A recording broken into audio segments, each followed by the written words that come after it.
we've got breaking news. Watching the Syrian border where Turkey's military set to begin an impending offensive. It is now underway. Turkish troops and hardware are gathering on Turkey's southern border. And this morning, a senior Turkish official says an assault is imminent against U.S. allies, the Kurds of Syria. Let's go straight to the Pentagon, where correspondent Courtney Kuby is standing by, and Matt Bradley in Iraq, miles from the border with Turkey and Syria. Courtney, this is happening now. What are you hearing?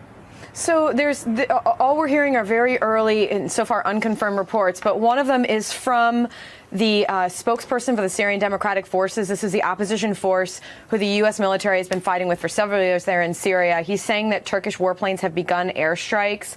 I've spoken with one person in the U.S. military in Baghdad who's confirming that they expect that they believe the airstrikes are just now beginning. So the question is, what does this mean and where does this go from here? If, in fact, it's confirmed these are Turkish military strikes into northern Syria. What we know is that the Turks want to clear out an area along the border with Turkey and Syria and create what they're calling a safe zone.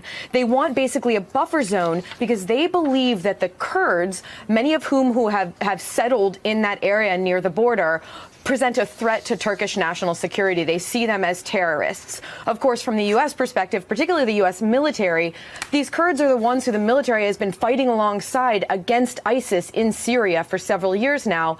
And they've been really the strongest fighting force on the ground, the ones who are taking the casualties. They're still providing security for many of the U.S. military who are there in Syria today.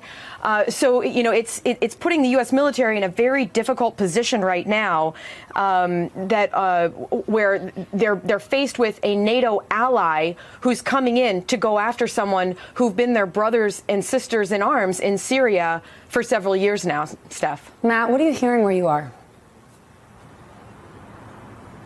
Well, Stephanie, one of the things that we're hearing is that there are Turks who are amassing at the border heavy weaponry, heavy airplanes that are going to be launching airstrikes. And as my colleague Courtney just said, those airstrikes may already be beginning as we speak. But one of the really interesting things that's going on here, Stephanie, is that the Turks are going to be taking Turkish-backed Syrian forces from elsewhere in Syria, bringing them across the border into Syria by bus and transporting them through Turkey and then kind of inserting them into northern Syria elsewhere. This will give kind of a local face to this move into Syria. So they won't be a foreign occupying force so much as trying to take Syrian Arabs from elsewhere in Syria and using them to try to say that, we're going to be putting Syrians back where they belong. And this will be maybe popular among Syrian Arabs who don't always have the best of relations with Syrian Kurds, and it's going to allow a pretext for the Turks to come in here and do exactly what Courtney was saying, creating this peace corridor and repopulating it. It looks almost like moving or like an ethnic cleansing, moving Kurds out of that area and putting Syrian Arabs in there instead. And they've done this before in Afrin in years past to devastating effect. And a lot of international organizations called it a humanitarian catastrophe. Now, the Kurds have said that they are going to fight. And one of the things they've been doing today is that they told NBC that they are now seeing this Turkish incursion as the priority, no longer fighting ISIS. So that's dangerous. That means that could leave a space for ISIS to regroup and start their own insurgency once again, to repopulate that caliphate that ended only just a couple months ago. And that's going to be a big problem, not only for Syrians, but for people here in Iraq, for Europeans, for everyone throughout the entire region. Stephanie? Courtney, anything to add?